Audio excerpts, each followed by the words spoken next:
Hey everybody, welcome to Kimmel's Irish Pub. Time for another movie review. Tonight's movie, Magic Mike's Last Dance. Yes. I'll be the first to admit I am a big Channing Tatum fan. I like Step Up. I did. I thought he was awesome when he danced in that, and I thought that I liked people who could dance well. I thought that was cool. And then he did 21 Jump Street, and I realized how funny he was, you know. I used to watch 21 Jump Street, Johnny Depp days, you know. So it was interesting to see the movie and then see him, and of course Jonah Hill. I liked that movie, but because of that, I started to enjoy Channing Tatum, and my wife always makes fun of me because of that. This also has Salma Hayek in it. I don't see any of the other ones in it, and I have to say, oh, Matt Bromer's in it as well. He's been in the other Magic Mikes, and the last Magic, I think it was the last Magic Mike, when Joe Magnolonio, however you say his name, did that dance where they were all doing ecstasy, and he went in and tried to make the cashier. One of the funniest scenes I think I've ever seen. The argument between NSYNC and the argument about NSYNC and Backstreet Boys, that whole piece. I just got a kick out of it, right? I mean, some of it was whatever. But the first one I liked, and because it was based on his true story, so I'm gonna watch. So I'm trying to ask for your forgiveness in watching this one. I don't know, but I'm gonna check it out. I have low expectations. Evidently, one of his businesses, he started a business, it busted, so now he's in Florida being a bartender. Some socialite, who I assume is Salma Hayek, lures him into dancing again for an offer he can't refuse. That's basically what IMDb says. I don't know. 5.3. I thought it was 5.8. Wow, 5.3. Now, only 6,556 people rated it so far. So, it doesn't seem like the draw is there to go see this movie. I would expect a lot more people to go see it, but guess not. So here we go.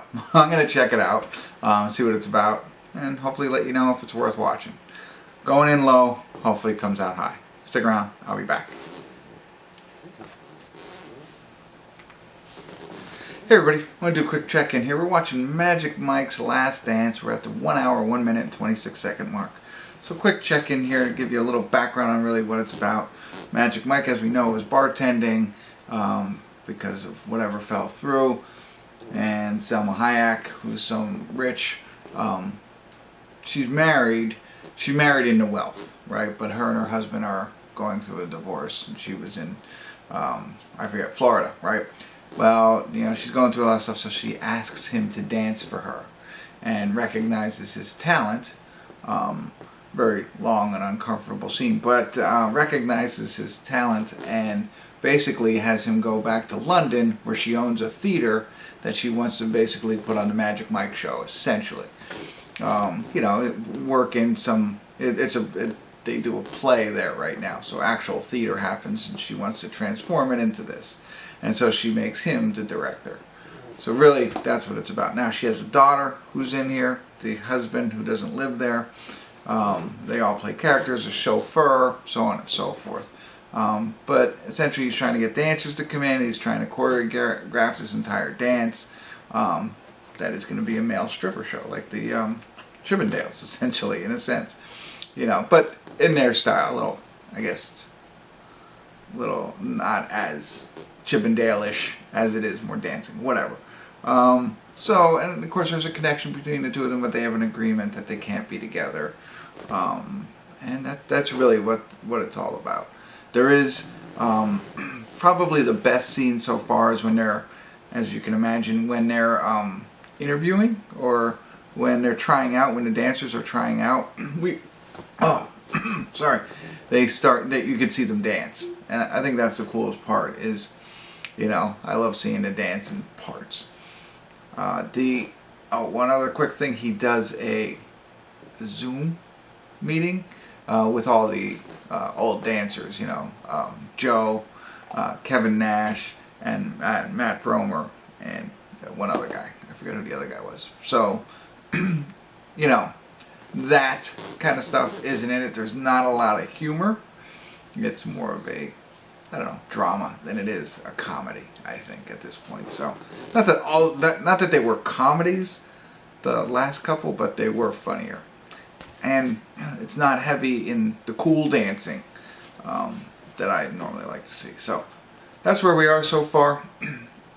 It's not terrible, but it's not what I'm looking for in a Magic Mike movie. So let me get back to it and we'll see where it goes.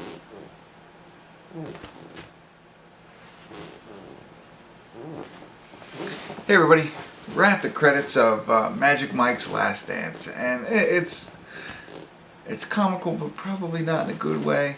You know, there was a lot of fun things to it, but just thinking of the whole concept of this, essentially taking a theater in London, which it looks like a beautiful theater, and not that he did anything wrong with that, but changing it from, you know, what normally they put on plays, like, I don't know the name of this play, but, you know, really popular plays that a lot of hoity-toity people might go to and see, and changing it into like a Chippendales. You know what I mean? So, just kind of funny like that. Now, the other thing I thought was interesting is Magic Mike's Last Dance, right? Are they going to play Donna Summer's The Last Dance? Spoiler alert, they don't. So I was like waiting for that, how they're going to work that in. However, another spoiler alert, these aren't major spoilers, so I'm just having fun. But I am alerting you, they did play Pony. So if you've seen the Magic Mics, you'll get a kick out of that.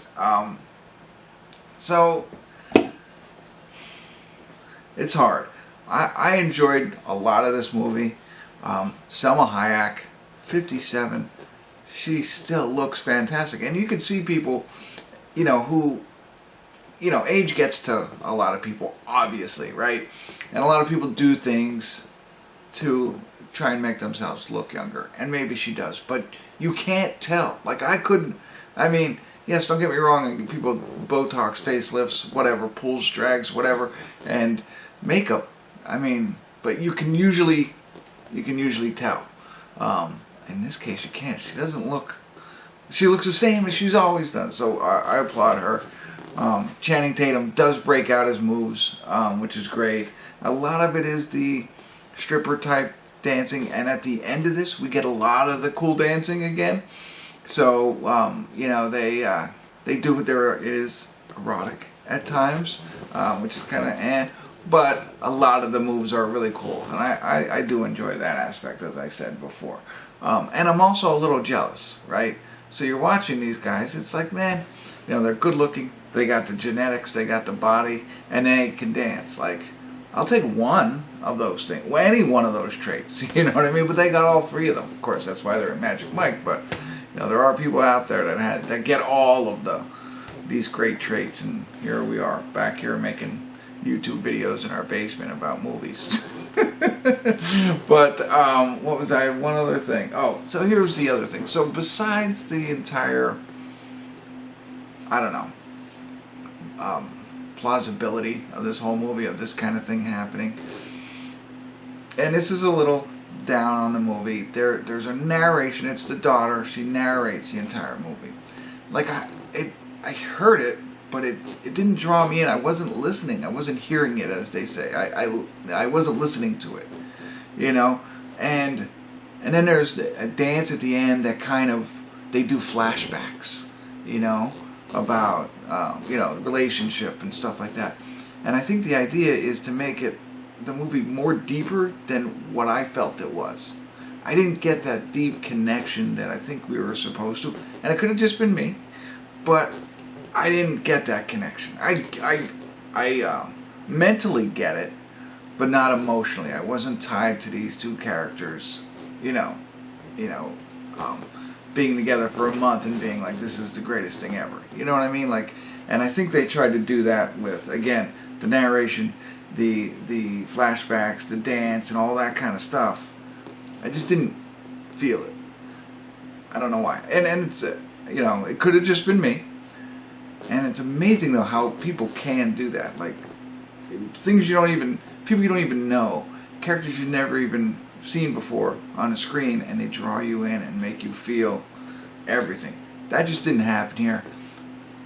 Maybe if I was looking for that, maybe if I haven't seen the other Magic Mics, I might have been more into that aspect. But, in this case, it just didn't work. That part didn't work for me. So, in the end, am I glad I watched the movie? Yeah, definitely would. I had to watch it, right? Was I uncomfortable in a lot of different scenes? Yeah, a little bit. But that's it. That's what I got. That's where I am with that one. I felt I did a pretty good review. But that's if you stuck around this long, because normally my reviews are long. So hopefully you learned something. Let me know if you check it out. Whatever. I appreciate you checking me out. And thanks for tuning in. Kimmel's Irish Pub.